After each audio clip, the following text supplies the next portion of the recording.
Ang pangunahing tauhan ng kwento ay si Suzuki, isang karaniwang programmer. Bagamat madalas tawaging hari ng lahat ng propesyon ang programming, hindi madaling makamit ang karangalan at yaman na kaakibat nito. Tulad ng marami, ibinigay ni Suzuki ang kanyang oras sa ganong sistema, hanggang sa umabot sa puntong nagtatrabaho na siya kahit tuwing linggo. Isang bagong kasamahan niya ang bumigay sa matinding pressure at nag-leave, kaya napilitan si Suzuki na kunin ang lahat ng naiwang gawain. Habang busy siya sa trabaho, bigla siyang nilapitan ng isa pang kasamahan upang ihatid ang feedback ng kliyente. Nais ng kliyente na gawing mas madali ang kanilang laro para sa mga nagsisimula pa lamang, kahit na dati hiniling nilang gawin itong sobrang hirap upang makahikayat ng maraming manlalaro.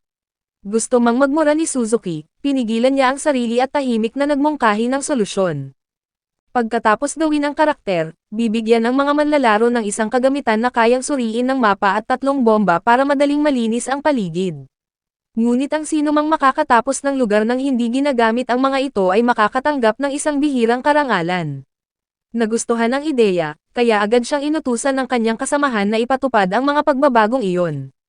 Sa kasamaang palad, abala si Suzuki sa pag-aayos ng isang bug sa mobile game, kaya hiniling niya sa kanyang kasamahan na siya muna ang makipag-usap sa kliyente tungkol sa deadline. Sa oras ng pahinga sa tanghali, bigla niyang narinig ang iyak ng isang maliit na batang babae. Nang mapansin na walang ibang tao sa paligid, nilapitan niya ito at nagtanong. Nawawala pala ang bata, kaya balak ni Suzuki na ihatid ito sa istasyon ng pulis. Ngunit bago pa niya magawa iyon, dumating ang ina ng bata, at labis ang kanyang tuwa na naramdaman, lalo na't hindi siya napagkamalan na masamang tao. Pagbalik sa opisina, muling nagtrabaho si Suzuki sa pag-aayos ng mga bag hanggang sa gabi. Sa oras na iyon, isang kasamahan niya ang umuwi matapos manatili sa kumpanya ng 3 magkakasunod na araw, dahil nasa panganib na siyang iwan ng kanyang asawa. Si Suzuki naman, 29 na taong gulang at wala pa ring kasintahan, ay piniling manatili at ipagpatuloy ang walang humpay na pagtatrabaho para sa ganitong sistema. Lumipas ang 3 araw, nang itim na ang ilalim ng mga mata ni Suzuki dahil sa walang tulog. Nang halos matapos na ang lahat, dumating ang ulat mula sa testing team, may isang masalimuot na bug sa storage system ng laro, isang bug na nagdudulot ng hindi sinasadyang pagkakaroon ng dobleng mga kagamitan at napakahirap ayusin. Habang pinuproblema iyon, nakatanggap siya ng mensahe mula sa kanyang kasamahan, at nais daw ng kliyente na alisin ang storage limit ng isa pang laro.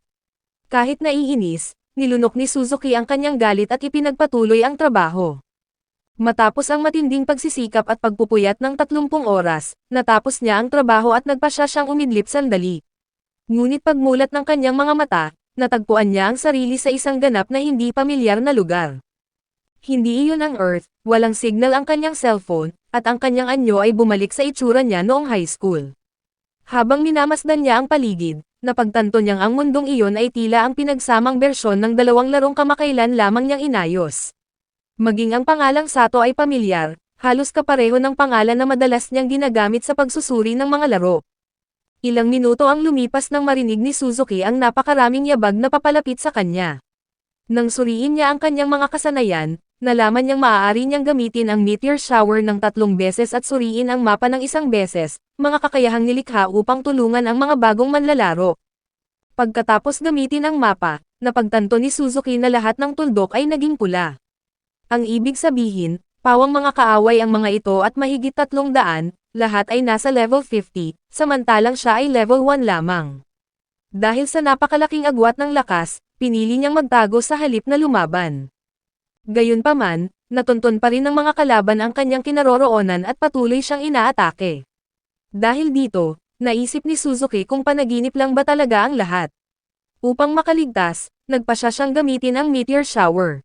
Ngunit sa una, tila walang nangyari, inakala niyang may bug ang laro, kaya ginamit pa niya ang natitirang 2 pagkakataon, subalit pareho rin ang resulta. Nang tuluyan na siyang mawalan ng pag-asa, biglang bumagsak mula sa langit ang daan-daang bulalakaw, na isa-isang nagbagsakan at umubos sa mga sundalo. Habang nalalagas ang mga kalaban, mabilis na tumataas ang karanasan ni Suzuki. Nang matapos ang pagulan ng bulalakaw, wasak na wasak ang buong paligid, at iisa lamang ang nakaligtas na sundalo dahil nasa malayo siya sa sentro ng pagsabog. Sa hindi maipaliwanag na dahilan, hinagis ng sundalong iyon ang kanyang espada kay Suzuki, tila hinamon siya sa isang patas na laban. Nabigla si Suzuki dahil wala siyang anumang karanasan sa pakikipaglaban gamit ang espada. Mabuti na lamang at halos wala nang natitirang lakas ang kalaban matapos tamaan ng meteor shower. Sinamantala ito ni Suzuki, naghagis siya ng buhangin sa mata ng sundalo, dinampot ang espada, at tuluyang tinalo ang kalaban. Matapos ang lahat ng iyon, nakaramdam siya ng matinding pagkabigla, kahit pa iniisip niyang panaginip lamang ang nangyayari. Sinubukan niyang mag-log out, ngunit hindi siya nagtagumpay. Sa kabutihang palad, mayroon siyang kakayahang magpagaling sa sarili, at agad na naglaho ang kanyang mga sugat. Laking gulat niya nang makita na ang kanyang antas ay umabot na sa level 310, lahat ng kanyang stats ay nasa sukdulan na, at maaari na niyang gamitin ang meteor shower anumang oras. Dahil nag-aalala na baka masyadong malakas at magastos sa mana ang kakayahan, sinubukan niya itong muli mula sa malayo. Napagtanto niyang napakalawak at napakalakas ng pinsalang dulot nito. Mabuti na lamang at tumaas din ang kanyang lakas, kaya madali siyang nakaalis sa pagsabog. Napagtanto ni Suzuki na kung patuloy niyang gagamitin ang kapangyarihang ito nang walang kontrol, magiging parang kontrabida siya. Kaya't nagpasya siyang itago ito at gamitin lamang sa mga kritikal na pagkakataon. Pagkaraan ng ilang sandali, sinuri niya ang kanyang inventaryo at nakita ang isang sisidlan ng tubig. Nang tikman niya ito, napansin niyang masarap ang lasa at hindi nauubos ang laman. Natuklasan din niyang marami na siyang naipong pera matapos maubos ang mga sundalo. Sa pagpapatuloy ng pagsusuri, nakita niya ang isang balabal at agad itong sinuot. Pagsapit ng gabi, ginugol ni Suzuki ang oras sa pagpapaunlad ng kanyang mga kasanayan sa labanan, determinado na hindi nang muling malagay sa ganoong kalagayan. Pagsapit ng umaga, naglakbay siya patungo sa isang lugar na nakamarka sa mapa, ang tirahan ng mga sundalo. Tumawid siya ng mga bundok at naglakbay sa napakaraming kagubatan. Makalipas ang ilang araw, sa wakas ay narating niya ang kanyang destinasyon. Nang buksan niya ang mapa upang suriin ang paligid, laking gulat niya nang makita ang mahigit 100 sundalo sa malapit, at sa kanilang likuran ay may isang dragon. Tumalon siya upang mas makita ng maayos ang paligid, ngunit biglang lumipad ang dragon patungo sa kanya at bumangga. Gayunpaman, wala siyang naramdamang sakit sa kanyang pagbagsak, dahil masyado nang mataas ang kanyang level para mapinsala. Pagkatapos nito, pumulot si Suzuki ng isang bato at buong lakas na hinagis iyon, tumama sa pakpak ng dragon at nag-iwan ng butas. Umatras ang dragon sa matinding sakit, ngunit hindi sinasadya itong nagtungo sa direksyon ng mga sundalong nakita ni Suzuki kanina. Sa pag-aakalang siya ang may kasalanan, agad niya itong hinabol upang makita ang mangyayari. Gaya ng inaasahan, nagtagpo ang dragon at ang mga sundalo, at sama-sama nilang inaatake ang halimaw.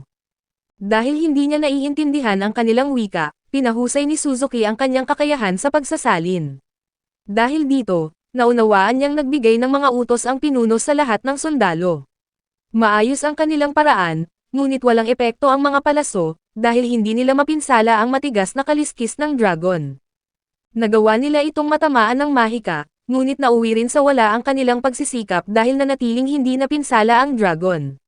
Kaya tinutusan ng pinuno ang isang babaeng nagngangalang Zenny na pigilan ito gamit ang isa pang uri ng mahika. Sa kasamaang palad, naibalik ang kanyang mahika at siya ay tinangay ng pagsabog. Nang makita iyon, mabilis na tumalon si Suzuki at sinalo siya sa ere na parang isang bayani. Pagmulat ni Zenny sa kanyang mga mata, natakot siya nang makitang nasa mataas silang lugar. Agad namang tumalon si Suzuki patungo sa ligtas na lugar, at ikinagulat ni Zenny ang kanyang hindi pangkaraniwang kakayahan. Pagdating sa ligtas na lugar, nagpasalamat si Zenny sa kanyang ginawa. Sa kanyang hitsura, naisip ni Suzuki na kung nagkakilala sila noong nag-aaral pa siya, tiyak na agad siyang mahuhulog sa kanya. Pagkatapos nito, ipinakilala niya ang sarili bilang si Sato. Magalang namang nagpakilala si Zenny at sinadyang banggitin na siya ay wala pang kasintahan. Habang nag-uusap sila, biglang may palaso na dumaan sa tabi ng mukha ni Sato, at isa sa mga kasamahan ni Zenny ang umatake, matapos siyang mapagkamalang kaaway. Pagkatapos magpaliwanag ni Zenny sa kanyang mga kasamahan, sinabi ni Sato na isa siyang mangangalakal. Gayunpaman, naghinala pa rin ang mga sundalo dahil kakaunti ang dala niyang kagamitan. Kaya sinabi ni Sato na tumakas ang kanyang karwahe matapos matakot sa meteor shower kanina. Hindi pa rin sila naniwala, sapagkat kung totoo iyon, dapat ay tumakbo siya sa kabaligtarang direksyon. Ipinaliwanag ni Sato na papunta siya sa puntod ng isang taong tumulong sa kanyang ama, na inilibing sa tirahan ng mga sundalo. Sa daan niya raw nasalubong ang meteor shower at nabigo na makahabol sa kanyang karwahe. Gayunpaman, humingi pa rin sila ng mga dokumento, at nagdahilan si Sato, sinabing naiwan ang kanyang mga papeles sa kanyang karwahe. Dahil sa kanyang husay sa pagpapalusot at panghihikayat, tumigil na sila sa pagtatanong at pinayagan siyang magtungo sa lungsod upang magpagawa ng mga bagong dokumento. Sa sandaling iyon, napansin ni Sato ang mga sundalong kumukuha ng mga balat mula sa bangkay ng dragon. Ayon kay Zenny, ang mga baluti at balabal na gawa sa balat nito ay napakatibay at maaaring ipagbili sa napakataas na halaga. Ngunit ang karne ng lumilipad na dragon ay sobrang sama ng lasa, kaya tanging mga mula sa kanlurang mga lupain at mga alipin ang nakakakain nito. Dahil wala na siyang ibang magawa, sinamantala ni Sato ang pagkakataon upang suriin ang populasyon ng lungsod.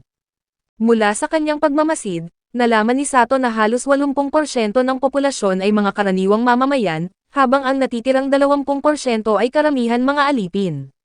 Hindi rin puro tao ang naroon, mayroon ding isang elf at isang demonyo. Matapos niyang suriin ang paligid, tuluyan nang nakita ni Sato ang lungsod. Nang tanungin siya ni Zenny kung may pakay ba siya sa loob ng lungsod, sinabi niyang maghahanap muna siya ng matitirhan. Pagkarinig nito, ipinakilala siya ng babaeng mandirigma sa lalaking nagngangalang Jed, ang tagapangasiwa ng bahay pahingahan. Pagkapasok nila sa lungsod, nagpaalam si Zenny dahil kailangan niyang magulat, ngunit bago tuluyang umalis, nangako siyang hahanapin si Sato upang mabayaran ang kanyang tulong. Sa sandaling iyon, sinamahan ni Yona si Sato upang ayusin ang kanyang mga bagong dokumento. Para sa hakbang na gagawin, ipinahawak sa kanya ng opisyal ang isang mahiwagang bato. Matapos niyang malakas na banggitin ang kanyang pangalan, nagsimula ang pagsusuri at agad na lumitaw ang status panel ni Sato. Gaya ng inaasahan, nanatili siyang mukhang ordinaryo dahil ipinapakita ng impormasyon na level 1 pa rin siya. Nagulat ang opisyal nang malaman na nasa hustong gulang na si Sato, dahil akala niya'y mas bata pa ito. Nagtaka rin si Sato, hanggang sa ipinaliwanag sa kanya na sa mundong ito, ang edad na 15 ay itinuturing na nasa hustong gulang na. Upang makuha ang permit, isang pilak na barya lamang ang kanyang binayaran, at hindi na siya sinangil ng buwis bilang pasasalamat sa pagligtas niya sa buhay ni Zenny. Bukod pa rito, binigyan si Sato ng isang selyo na nagsisilbing visa upang makapasok, ngunit nagtatagal lamang ito ng 10 araw. Kung nais niyang manatili ng mas matagal, kinakailangan niyang magbayad para sa pahintulot sa parehong opisina o sa City Hall sa gitna ng lungsod. Kapag nahuli siya ng mga sundalo na natapos na ang visa, magbabayad siya ng isang pilak na barya, at kung hindi siya makakabayad, gagawin siyang alipin. Matapos ihatid ni Yona si Sato sa isang lugar kung saan tanaw na ang karatula ng bahay pahingahan, nagpaalam na rin siya. Habang papunta roon, masayang minamasdan ni Sato ang mga tanawin at kilos sa kanyang paligid. Pagkaraan ng ilang sandali, nilapitan siya ng isang dalagang may magandang katawan, hinawakan ang kanyang kamay, at pilit siyang dinadala patungo sa sarili nitong bahay pahingahan, dahil halatang bago pa lamang siya sa lungsod. Gamit ang kanyang kakayahan sa pagsusuri, nalaman ni Sato na 13 taong gulang pa lamang ang babae, isang bagay na ikinagulat niya dahil sa mature nitong hitsura. Nagkataon namang ang bahay pahingahan na pinuntahan nila ay ang mismong inirekomenda ni Yona. Ang may-ari ng bahay pahingahan ay isang babae na ina pala ng dalaga. Sa isip ni Sato, kung mababawasan lamang ito ng 15 hanggang 20 kilo, tiyak na magiging kaakit-akit siya. Matapos ipaliwanag ni Sato kung bakit wala siyang dalang bagahe, siningil lamang siya ng may-ari ng isang malaking barya para sa pananatili, at inalok pa ng libreng ulam kung siya ay kakain dito. Agad pumayag si Sato at nagpa siyang manatili roon ng 10 araw. Tinanong niya kung ano ang maaaring kainin, dahil ilang araw na siyang hindi nakakakain ng maayos. Ngunit dahil tapos na ang oras ng pagkain, iilang cake na lamang ang natira, kaya wala siyang nagawa kundi iyon na lamang ang kainin. Pagkatapos ng ilang sandali, inutusan ng may-ari si Martha na linisin ang silid na ginamit ng mga mangmang na mga ngalakal kaninang umaga. Nagulat si Sato nang tawagin silang mga mangmang, kaya't tinanong niya ang dahilan. Ayon kay Mosa, nang mangyari ang meteor shower, nagpanik ang mga ngalakal at inakala nilang idineklara na ng Demon Lord ang digmaan laban sa mga dragon. Nang marinig ito, labis na nagulat si Sato, hindi niya inakalang may Demon Lord sa mundong ito. Binanggit ng may-ari ng bahay pahingahan na 70 taon na ang lumipas mula nang talunin ng bayani ang Demon Lord, at mula noon ay wala nang balitang muli itong nabuhay. Hindi gaanong nababahala si Mosa sa posibilidad ng pagbabalik nito, dahil kung sakali mang mangyari iyon, ang unang aatakihin ng Demon Lord ay ang Labyrinth City, isang lugar na malayo sa kanilang kinaroroonan. Habang pinag-uusapan nila ang mga nilalang na iyon, nagtanong si Sato tungkol sa mga dragon. Ipinaliwanag ni Mosa na kadalasang natutulog ang mga dragon at bihira silang magpakita, at ang huling pagkakataong may nakakita sa kanila ay 2 taon na ang nakalipas. Matagal na bago pa isilang si Mosa, isang itim na dragon ang umatake sa lungsod at nagdulot ng matinding pinsala. Muntik nang itanong ni Sato kung may mga namatay, ngunit dumating ang ibang panauhin kaya naputol ang usapan at nagpatuloy na lamang siya sa pagkain ng kanyang cake. Maya-maya, dumating si Martha at nagmungkahi na mas magiging masarap daw ang cake kung hahaluan ng atsara. Dahil wala siyang gagawin, tinanong siya ni Sato kung saan maaaring bumili ng mga kasuotan, at masigla niyang inirekomenda ang ilang tanyag na gumagawa nito. Habang nakikinig si Sato, napansin niyang may oras pa si Martha, kaya kusa nitong inalok na ipakita sa kanya ang paligid ng lungsod. Habang naglalakad sila, napansin ni Sato ang isang batang babae na malupit na sinasaktan dahil isa siyang alipin, at walang gustong makialam. Hindi na ito natiis ni Sato kaya siya ay namagitan, at inakala ng lalaking naroon na alipin ni Sato ang bata, kaya inutusan siyang itali ito at dalhin sa kanlurang bahagi ng lungsod. Sa kabaligtaran, maingat na pinagdugtong ni Sato ang ilang piraso ng kahoy upang pansamantalang itali ang mga batang alipin nang hindi sila sinasaktan. Namangha ang ibang mga alipin sa kanyang kabaitan at nagpasalamat bago umalis. Nagulat din si Martha, dahil ayon sa kanya, hindi karaniwang tinatanggap ang mga alipin sa lungsod. Ipinaliwanag niya na maraming mangangaso at magsasaka ang napatay ng mga alipin habang nagbebenta ng kanilang mga produkto. Gayunpaman, iminungkahi ni Sato na maaaring gawa iyon ng mga magnanakaw at tulisan. Pagkatapos nito, ipinasyal ni Martha si Sato sa iba't ibang bahagi ng lungsod, at natuto pa siya ng kaunting kasanayan sa pagtawad sa mga bilihin, habang pinupuntahan ang ibang mga tindahan. Bilang pasasalamat, binilhan ni Sato si Martha ng isang pangtali sa buhok. Habang nagpapatuloy ang kanilang paglalakad, huminto sila sa isang tindahan na nagbebenta ng mga maskara na isinusuot tuwing pista ng anihan bilang panalangin para sa kapayapaan. May binibenta rin itong itim na peking buhok na kumakatawan sa bayani, habang ang ibang kulay ay para sa mga kasamahan o prinsesa. Hindi napigilan ni Sato ang sarili at binili niya ang parehong bagay. Habang bumibili, napansin ni Sato ang isang batang alipin na sakay ng karwahe. Sa kabila ng kanyang batang edad na 11 taon, umabot na siya sa antas 10 at nagtataglay ng 2 titulo. Pagbalik ni Sato sa bahay pahingahan, nakilala niya si Yuni, isang batang dalaga na nagtatrabaho roon. Matapos makipagkilala, nagtanong siya kung may malapit na banyo. Ipinaliwanag ni Martha na may pampubliko na banyo sa lungsod, ngunit hindi ito maaaring gamitin ng mga karaniwang tao, at naliligo lang siya sa likod ng bahay pahingahan kung saan may balon. Pagkatapos nito, kinalimutan na muna nila iyon dahil oras na ng hapunan. Pinili ni Sato ang mga pagkaing inirekomenda ni Martha, at bawat isa ay napakasarap. Lubos siyang nasiyahan kaya umorder pa siya ng marami, hindi mapigilan ang kanyang gana sa masarap na pagkain. Pagbalik sa kanyang silid, muling iniisip ni Sato ang lahat ng kanyang naranasan. Matapos niyang pag-isipan ang lahat, napagtanto niyang hindi tugma ang mundong ito sa larong siya mismo ang gumawa. Masyado itong makatotohanan upang ituring na isang panaginip lamang. Bagamat kahawig ito ng isang laro, hindi siya makalabas o makakuha ng mga impormasyon, kaya napilitan siyang magsiyasat ng mag-isa. Sa kasalukuyan, napagpasyahan ni Sato na libutin at tuklasin ang ibang mga lugar sa mundong ito, habang pangalawang layunin lamang ang makahanap ng paraan upang makabalik sa kanyang pinanggalingan. Naniniwala siyang habang mas marami siyang nalalaman, mas makakatulong ito sa kanya bilang isang game developer. Kinabukasan ng umaga, biglang kumatok si Martha at sinabing may naghihintay raw sa ibaba, ang kanyang kasintahan. Nagulat si Sato dahil wala naman siyang naaalalang may nobya siya. Sa kanyang pagbaba, nakita niya si Zenny. Ipinaliwanag nito na wala siyang gagawin sa araw na iyon at nais siyang dalhin sa lungsod. Pagkatapos nito, tinanggap ni Sato ang kanyang alok upang hindi siya malungkot. Pinuntahan nila ang ilang tindahan ng matatamis na tinapay, at si Sato ang nagbayad, dahilan upang mamula si Zenny dahil balak sana niyang suklian ang tulong ni Sato noong nakaraang araw. Para naman kay Sato, likas lamang iyon dahil tinulungan siya ni Zenny sa paglibot sa lungsod.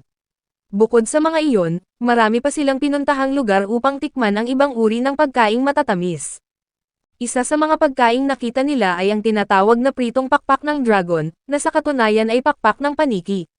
Nang kukunin na sana iyon ni Zenny, may isang batang aksidenteng bumangga sa kanya at nadungisan ang damit na hiniram niya sa kanyang ina. Sa sandaling iyon, may isang babaeng lumapit at nag-alok na linisin ang mantsa gamit ang mahika. Dahil wala silang ibang pagpipilian, tinanggap nila ang tulong nito.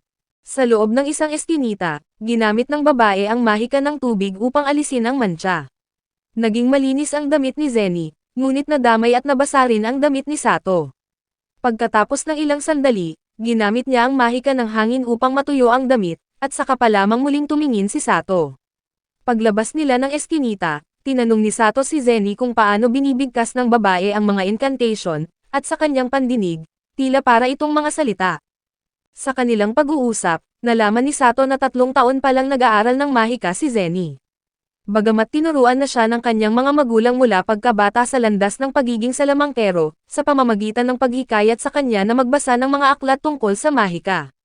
Masaya si Zenny sa ganitong pagpapalaki at umaasa na balang araw ay makakalipad siya. Nang tanungin niya si Sato kung bakit ito nag-aaral ng mahika, sagot ni Sato na dahil walang banyo ang kanyang tinitirhan, kaya't nais niyang gumamit ng mahika upang hindi na siya maligo sa labas. Sa kauna-unahang pagkakataon na marinig ang ganoong dahilan, napatawa ng malakas si Zenny. Dahil dito, binigyan niya si Sato ng palayaw na payaso, at pinuri rin siya bilang isang ginoo dahil sa paggalang niya sa pangarap niyang lumipad. Matapos ang mahabang paglalakad, huminto sila sa isang tindahan na nagbebenta ng pamahid para sa mga sugat. Bumili si Sato ng ilan para sa may-ari ng bahay na kanyang tinitirhan, na labis na tumulong sa kanya. Pagkatapos nito, tinanong siya ni Zenny kung may nais pa siyang puntahan, at sinabi niyang gusto niyang pumunta sa mas mataas na lugar. Dinala siya ni Zenny sa ibabaw ng lungsod, kung saan sinulit nila ang malamig na hangin at minamasdan ang tanawin mula sa itaas. Sa oras na iyon, napansin ni Sato ang isang malaking windmill sa malayo. Ipinaliwanag ni Zenny na maaari itong magbigay ng enerhiya kung sakaling salakayin ng mga dragon ang lungsod. Habang papunta sila sa windmill, napagpasyahan muna nilang dumaan sa isang banal na gusali. Sa loob nito, nakita nila ang isang imahe na naglalarawan ng labanan sa pagitan ng isang bayani at ng hari ng demonyo. Ipinaliwanag ni Zenny na kapag nahawakan ng tunay na bayani ang banal na espada, ito ay naglalabas ng liwanag. Dahil sa kanyang pagnanais na malaman, tinanong ni Sato kung magkakaroon din ba ng liwanag ang espada kapag iba ang humawak. Ayon kay Zenny, maaaring may mga pambihirang pangyayari kung kinikilala mismo ng banal na espada ang isang tao. Sa sandaling iyon, dumating ang isang madre na nagngangalang Ona at sinabi na ang kakayahang gumamit ng banal na espada ay hindi palaging isang pagpapala. Ipinaliwanag ni Ona na tanging ang mga bayani na tumugon sa tawag ng Diyosa ang may kakayahang lumaban sa hari ng demonyo. Matapos sabihin iyon, bigla niyang tinanong kung may namamagitan ba kina Zenny at Sato. Dahil dito, labis na nagulat si Zenny at nahihirapan siyang magpaliwanag dahil sa kanyang pagkataranta. Upang mapabilis ang kanilang paglalakbay patungo sa windmill, nagbayad sila ng karwahe. Sa kanilang daan, may isang batong tumama sa gulong at nahulog si Zenny kay Sato. Sa kalaunan, napagtanto nilang sinadya iyon ng kotsero, bilang paraan niya upang mas maging mapalapit ang dalawa. Pagkatapos nito, ipinakita ni Zenny kay Sato ang sistema ng depensa ng lungsod. Ang bawat tore ay may pampasabog na mahika na may napakalakas na puwersa. Gayunpaman, may isang tore na nasira ng isang dragon 2 taon na ang nakalipas. Mabuti na lamang at maliit na dragon iyon kaya hindi malaki ang naging pinsala. Idinagdag pa ni Zenny na 40 taon na ang nakaraan, tuluyang nawasak ang panlabas na pader ng lungsod dahil sa isang itim na dragon. Tinanong ni Sato kung may kinalaman ba ang hari ng demonyo sa insidenteng iyon.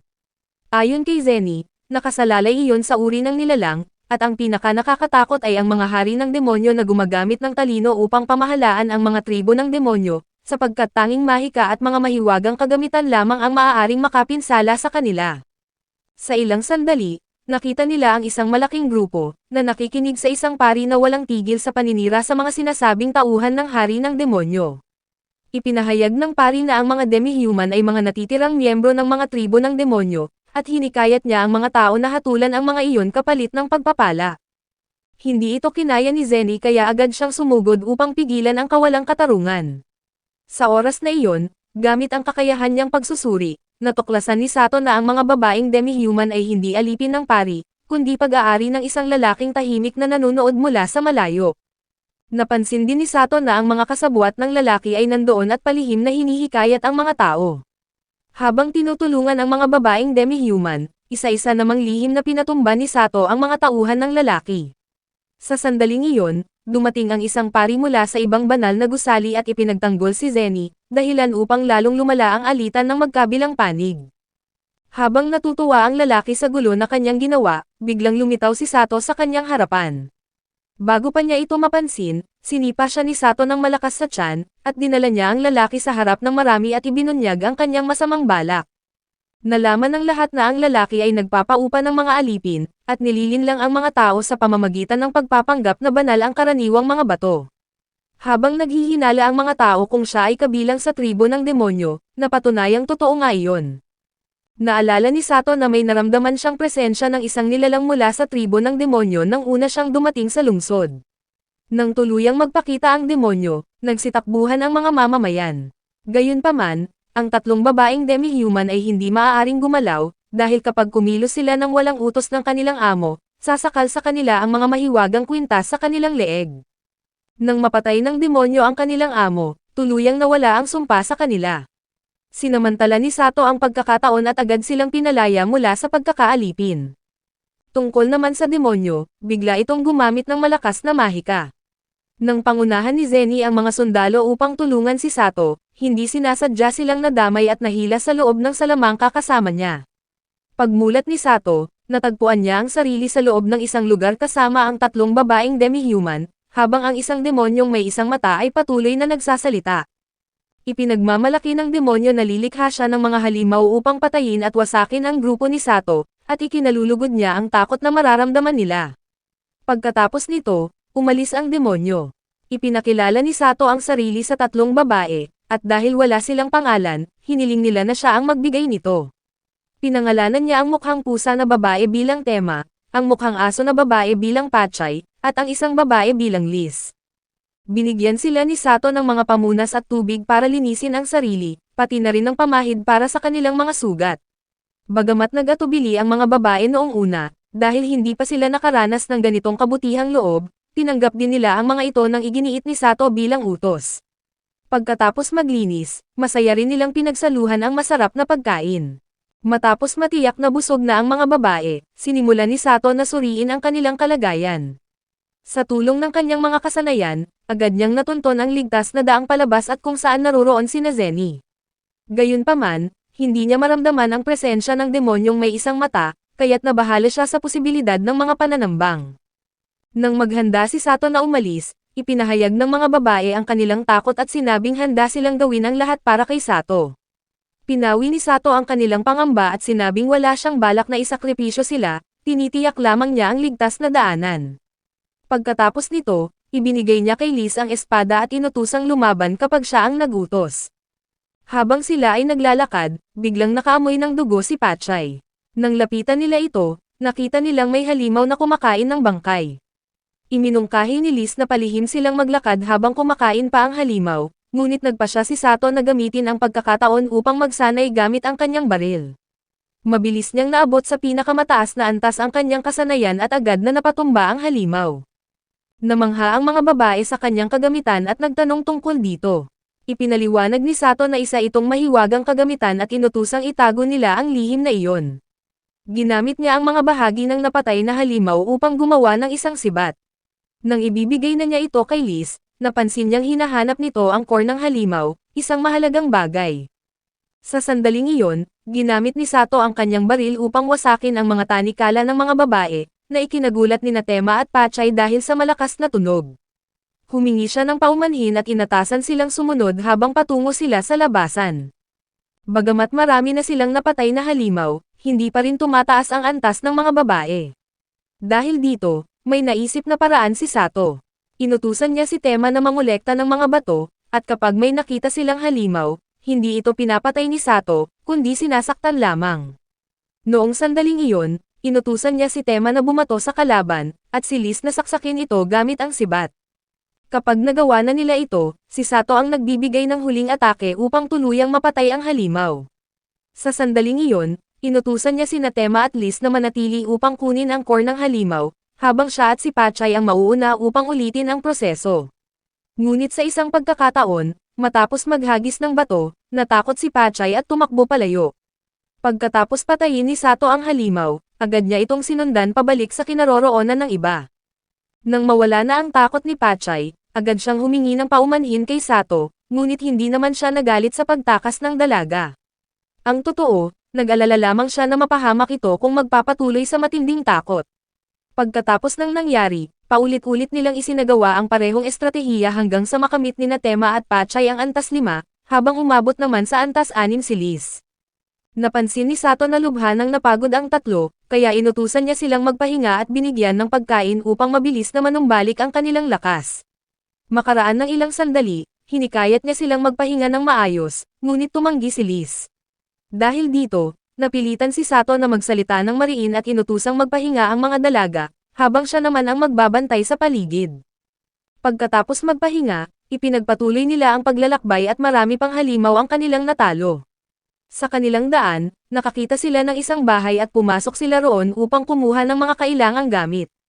Hindi nagtagal, nagawa ng tatlong dalaga na talunin ang isang halimaw nang walang tulong ni Sato. Bilang pagdiriwang, nagsalo-salo sila sa isang masarap na pagkain.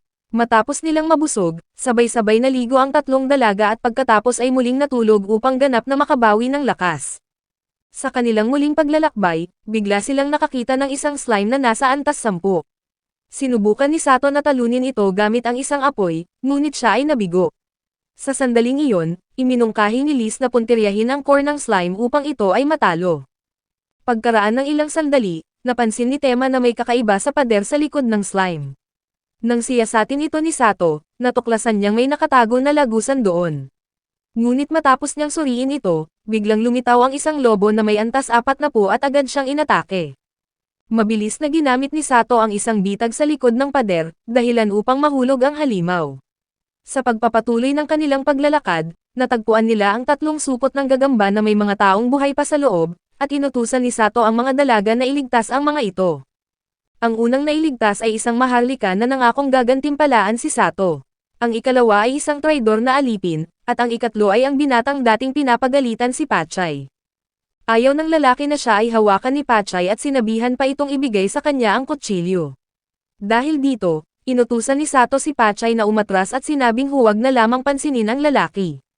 Naiinis sa patuloy na pagsigaw ng lalaki, nagbanta ang maharlika na papatayin niya ito sa pamamagitan ng apoy, kahit hindi pa bumabalik ang halimaw na gagamba. Makalipas ang ilang sandali, biglang narinig ng mga dalaga ang tunog ng labanan sa unahan. Agad inutusan ni Sato ang tatlo na manatili sa likuran niya habang tumutulong siya sa mga nakikipaglaban. Ngunit nilabag ng lalaki ang utos ni Sato at sinikap pang magpakitang gilas. Sa halip na magtagumpay, nabigo siyang talunin ang isang mababang uri ng halimaw gaya ng slime, at sa huli ay nailigtas pa siya ng dalawang dalaga sa nakakahiyang pangyayari. Dahil sa tulong ng grupo ni Sato, muling naibalik sa kaayusan ng mga sundalo ang sitwasyon. Nang mapansin na wala si Zenny, hinanap siya ni Sato at natagpuang nakagapos ito. Matapos siyang palayain, mahigpit siyang niyakap ng dalaga bilang pasasalamat. Gayunpaman, naputol ang kanilang sandali nang makialam si Ona at ipinahayag na mas mahalagang unahin ang pagpatay sa mga demonyo. Nang tanungin siya kung paano niya nalaman ang kanilang mga kahinaan, sinabi ni Sato na nalaman niya iyon mula kay Liz. Dahil dito, labis na nasaktan si Zenny sapagkat ang lalaking gusto niya ay binanggit ang pangalan ng ibang babae. Muling sumigla ang loob ni Zenny nang malaman niyang si Liz ang babaeng nakita niya sa plaza. Kasabay nito, habang patuloy na pinipilit ng mga sundalo na wasakin ang bakal na tarangkahan, muling may napansin si Tema na kakaiba sa pader. Napagtanto niyang may nakatago na lagusan sa likod nito, na konektado sa lugar kung saan tinulak ni Sato ang lobo kanina. Sa sandaling iyon, biglang nagkagulo ang mga sundalo matapos makakita ng isang kaban ng kayamanan. Ngunit sa halip na ginto o mahahalagang kagamitan ang laman, isang demonyong may isang mata ang lumitaw mula sa loob. Upang matalo ito, inutusan ng maharlika ang mga sundalo na pigilan ang demonyo at bigyan siya ng oras habang siya ay naghahanda ng isang mahika. Narinig ito ng demonyo at agad nitong winasak ang kanilang depensa gamit ang mahika na bato. Kasunod nito, naglabas ito ng mga tunog na nagdulot ng matinding ilusyon. Ang mga tinamaan ay nagsimulang makita ang kanilang mga kasamahan bilang mga kaaway, kaya napilitan si Sato na patulugin sila upang maiwasan ang mas malaking kaguluhan. Nang matapos ng maharlika ang kanyang mahika ay sinubukan niyang lipulin ang demonyo, ngunit nabigo siya sapagkat hindi epektibo ang mahika laban dito. Sa pagmamasid ni Sato sa sitwasyon, napagtanto niyang siya na lamang ang natitirang may kakayahang lumaban. Sa oras na iyon, muling nagpakita ang lobo at tila handang lumaban, kaya sinamantala ito ni Sato at sinadyang mahulog sa nakatago na lagusan. Nang makarating siya sa isang liblib na lugar, inilabas niya ang banal na espada mula sa kanyang inventaryo at madaling tinalo ang lobo. Gayunpaman, dahil hindi pa siya kinikilala ng banal na espada bilang karapat-dapat na may-ari, napapahamak si Sato sa tuwing ginagamit niya ito. Dahil dito, wala siyang nagawa kundi ibalik ito at maghintay hanggang sa tuluyan siyang tanggapin ng sandata. Sa kabilang banda, patuloy pa ring nahihirapan sina Zenny at ang mga sundalo sa pakikipaglaban sa demonyo. Pagkaraan ng ilang sandali, muling nagpakita si Sato sa ibang anyo, suot ang peking buhok at maskarang binili niya sa tindahan. Sa tulong niya, nakahanap ng pagkakataon ang mga salamangkero upang makagawa ng pinsala sa demonyo. Nagising din ang tatlong babaeng demi-human, at bagamat hindi nila siya makilala, natukoy nilang si Sato iyon sa pamamagitan ng kanyang amoy. Ayaw ni Sato na mabunyag ang kanyang pagkakakilanlan, kaya gusto niyang tapusin agad ang laban. Nang mapansin na malapit na itong matalo, gumamit ang demonyo ng isang bilog sa pamamagitan ng mahika.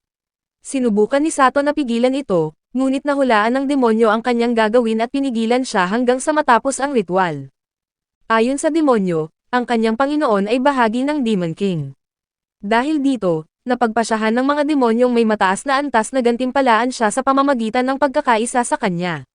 Matapos kunin ang lakas ng ibang demonyo, higit pang lumakas ang kanyang kapangyarihan. Dahil wala ng ibang pagpipilian, muling ginamit ni Sato ang banal na espada. Nang mapansin ito, inakala ng demonyo na isang bayani si Sato, kaya patuloy nitong pinatigas ang kanyang katawan upang hindi mapinsala, dahilan upang mahirapan si Sato na gamitin ang banal na espada. Nais sana niyang gumamit ng meteor shower, ngunit napagtanto niyang masyadong masikip ang lugar. Habang siya ang humaharap sa demonyo, ang iba naman ay ginagawa ang lahat upang suportahan siya. Bagamat hindi kalakihan ang pinsalang dulot ng kanilang mga mahika, nakakatulong pa rin ang mga iyon sa laban. Naalala ni Sato ang mga salita ni Zenny, kaya't ibinalik niya ang banal na espada at sa halip ay kinuha ang kanyang baston upang gumamit ng pinalakas na mahika. Laking gulat niya nang makita ang matinding pinsalang tinamo ng demonyo, akala ng mga nakasaksi ay isang mataas na antas ng mahika iyon, hindi nila alam na isa lamang itong batayang mahika na ginamit sa sukdulang lakas. Sa sandaling iyon, muling naalala ni Sato ang isang mahalagang katotohanan ng mundong ito, tanging isang tunay na bayani lamang ang kayang lubos na magpamalas ng kapangyarihan ng isang banal na espada. Bagamat hawak ni Sato ang banal na espada, wala pa siyang titulong bayani. Sa halip, taglay niya ang isang kahalintulad at makapangyarihang titulo, ang pagiging Godslayer. Sa pagsasanib ng titulong ito at ng isang banal na espada mula sa kanyang inventaryo, nagawa niyang talunin ang demonyo habang ito'y nalilito pa sa mga nangyari. Pagbalik ni Sato sa labas, labis na natuwa ang tatlong babae nang makita siyang ligtas. Subalit bahagyang nasaktan ang kanilang damdamin, nang ipaliwanag ni Sato sa isang sundalo na hindi naman niya lubos na itinuturing na mga alipin ang tatlo. Hindi nagtagal, may isang lalaking nagsabi kay Sato na may gustong makipag-usap sa kanya. Nangyayain niya ang mga batang babae na sumama, agad silang natuwa. Makalipas ang ilang sandali, dumating ang lalaki at nagbigay ng pasasalamat sa tatlong babae, pagkatapos ay humingi siya ng tawad kay Pachay sa nagawa niya noon. Nang makaalis ang lalaki, biglang tumakbo si Zenny at niyakap si Sato. Pagkatapos ng labanan, tuluyan ng iginawad kay Sato ang opisyal na titulong bayani.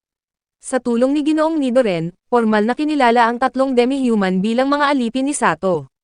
Bukod sa pagsasaayos ng mga papeles, ipinakilala rin ni Ginoong Nidoren ang ibang mga alipin. Mula sa isang payak na tirahan, lumabas ang isang mahina at payat na batang babae na nagngangalang Alisa upang batiin si Sato. Ang isa naman ay si Lulo, ang babaeng minsan na niyang nakita sa lansangan. Labis na ikinagulat ni Sato kung gaano kadaling sambitin ni Alisa ang kanyang pangalan. Dahil dito, palihim niyang ibinulong ang parehong salita sa dalawang babae. Gayunpaman, si Alisa lamang ang nagpakita ng reaksyon nang marinig niya sa wikang Hapon ang sinabi ni Sato tungkol sa gagamba sa kanilang buhok. Sa bandang huli, pinili ni Sato na isama ang dalawa sapagkat hindi niya maaaring iwanan ang alinman sa kanila.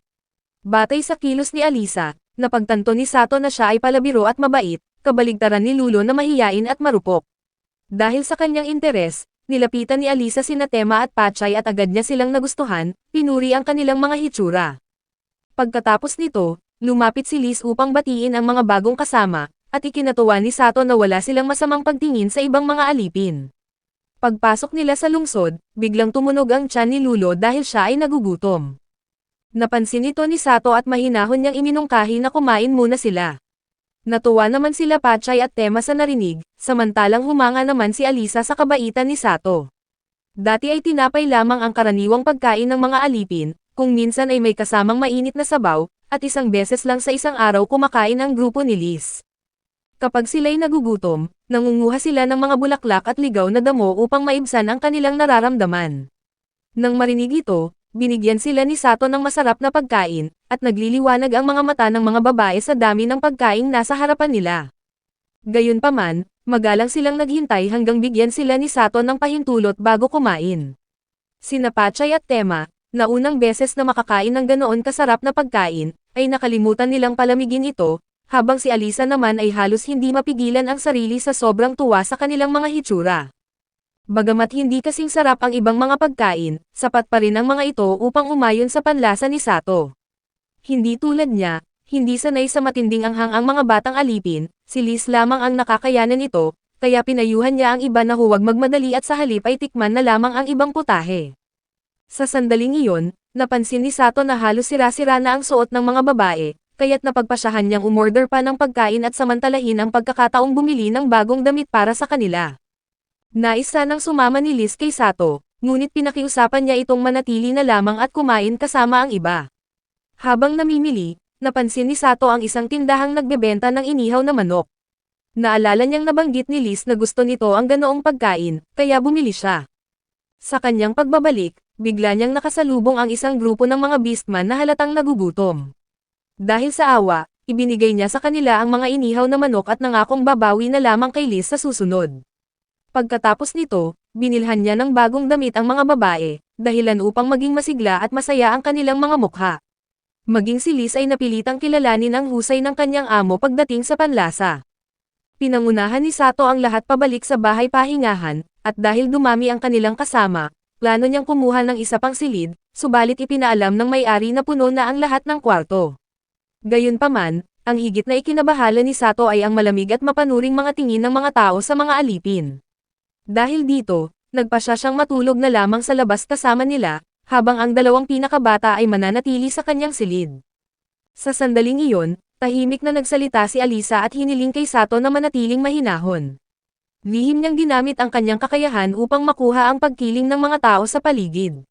Makalipas ang ilang sandali, nagbago ang kanilang pakikitungo, at biglang naalala ng may-ari na maaaring gamitin ang tirahan ng mga hayop. Ginamit ni Sato ang kanyang kapangyarihan upang lumikha ng isang kama para sa tatlong babaeng alipin, at inutusan silang sumigaw kung may lalapit sa kanila, nangakong agad siyang tutulong. Pagbalik niya sa silid, sinubukan siyang tulungan ni Lulo sa pagpapalit ng damit, ngunit magalang niya itong tinanggihan. Lalo siyang nahiya nang malamang nagkaroon ng maling akala sina Lulo at Alisa. Nang sinabihan niya silang magbihis, labis na nabigla si Alisa, habang napaiyak naman si Lulo sa pag-aakalang wala siyang nagawang tama para sa kanyang amo. Nilapitan ni Sato si Lulo, isinuot sa kanya ang balabal, at mahinahon na sinabihan na huwag na niyang gawin muli ang ganoong bagay. Nang gabing iyon, habang siya ay mahimbing na natutulog, bigla niyang natamo ang kakayahang gumamit ng espiritual na mahika at ang resistensya laban dito. Pagmulat sa kanyang mga mata, nakita niyang nakaupo si Alisa sa ibabaw niya at malinaw na nasa ilalim ng impluwensya ng mahika. Salamat sa kanyang resistensya, napigilan ni Sato ang paggawa ng isang malaking pagkakamali. Lubos na nagulat si Alisa nang malaman niyang walang epekto ang kanyang kakayahan kay Sato, kaya agad nitong ipinagbabawal kay Alisa ang paggamit ng mahika. Doon niya napagtanto na si Alisa rin ang gumamit ng mahika sa mga tao kanina. Inutusan niya itong alisin ang epekto nito, ngunit nagdahilan itong walang alam. Dahil dito, ginamit ni Sato ang kanyang kakayahan sa pagtatanong hanggang sa tuluyan siyang umamin. Pagkatapos ng lahat, nalaman ni Sato na mula pa sa una nilang pagkikita ay lihim nang nahulog ang loob ni Alisa sa kanya. Dahil sa selos, gumamit ito ng mahika upang mapalapit kay Sato. Inamin din ni Alisa na siya ay dating Haponesa, isang taong muling isinilang sa mundong ito habang dala pa rin ang mga alaala ng kanyang nakaraang buhay. Batay sa itim na buhok ni Sato, inakala ni Alisa na siya ay ipinatawag sa mundong ito bilang isang bayani. Ibinahagi rin niya na si Sato pa lamang ang ikalawang Hapones na nakilala niya rito, ang una ay hindi si Lulo, kundi ang kanyang sariling ninuno. Dagdag pa ni Alisa, kung sa Japan ipinanganak si Lulo, malamang ay naging isang idol siya dahil sa kanyang kagandahan, kahit hindi siya itinuturing na kaakit-akit ng mga tao sa mundong ito. Bumalik sa kanilang pinag-uusapan, tinanong ni Alisa si Sato kung siya ba ay muling nabuhay o ipinatawag. Ipinaliwanag niya na ang muling nabuhay ay tumutukoy sa mga namatay sa ibang mundo at muling isinilang dito, samantalang ang ipinatawag naman ay ang sapilitang pagtawag sa mundong ito sa pamamagitan ng mahika. Gayunpaman, hindi nabibilang si Sato sa alinman sa dalawang ito. Wala siyang nakilalang Diyos, wala ring pagtawag na nangyari, at karaniwan lamang ang kanyang level, isang buo at pantay na numero, na walang kahit anong pagpapalakas. Kahit na ganoon, napagtanto niya na labis ang lakas ng kanyang meteor shower na kasanayan. Ipinagpaliban muna niya iyon at tinanong ni Sato kung bakit naging alipin si Alisa, ngunit sadyang hindi ito ipinaliwanag ng may akda at inilaan na lamang na ibunyag sa hinaharap. Kinaumagahan, dinala ni Martha si Zenny sa silid ni Sato upang gisingin siya, at agad silang nabigla. Narinig nila si Lulo na nagsasalita habang natutulog, at ang mga salitang binibigkas nito ay madaling bigyang kahulugan sa maling paraan. Bukod pa dito, nakita rin nila ang isang binata na natutulog katabi ng isang hubad na babae. Bilang resulta, napasigaw si Zenny, tinawag si Sato na bastos at tumakbo palabas. Sa sandaling iyon, pinayuhan ni Alisa ang kanyang amo na habulin si Zenny. Mabilis na nagbihis si Sato, tumalon palabas ng bintana, at hinabol siya upang ipaliwanag ang lahat, tiniyak na isa lamang itong malaking hindi pagkakaunawaan. Ipinaliwanag niya na hindi siya kumukuha ng mga alipin para sa ganoong layunin, at napunta lamang si Alisa sa kanyang kama dahil kusa itong umakyat matapos siyang makatulog. Pagkatapos nito, mahusay na ginamit ni Sato ang matatamis na salita upang purihin ang kasuotan ni Zenny, at sinabi pa niyang may alam siyang magandang tindahan ng mga damit na nais niyang puntahan kasama siya. Dahil dito, pinuri ni Alisa si Sato sa mabilis niyang paglutas sa sitwasyon sa loob lamang ng 5 minuto. Sa narinig na iyon, tinapik ni Sato ang noo ni Alisa, sapagkat siya naman ang pinagmulan ng gulo. Matapos siyang sabihan na tawagin ang lahat, naalala ni Sato ang kwento ni Alisa noong nakaraang gabi. Ayon sa kanya, isa siyang dating prinsesa na gumagamit ng kaalaman mula sa kanyang nakaraang buhay upang paunlarin ang kaharian. Sa simula ay maayos ang lahat, ngunit kalaunan ay nagsimulang gumuho ang mga bagay-bagay. Nang naging mahina ang bansa, sinalakay ito ng kalapit na kaharian, pinatay sa publiko ang hari at ang prinsipe, at ginawang alipin ang mga nakaligtas. Hindi naglaon, biglang lumitaw ang isang demonyo at winasak ang kastilyo at kabisera.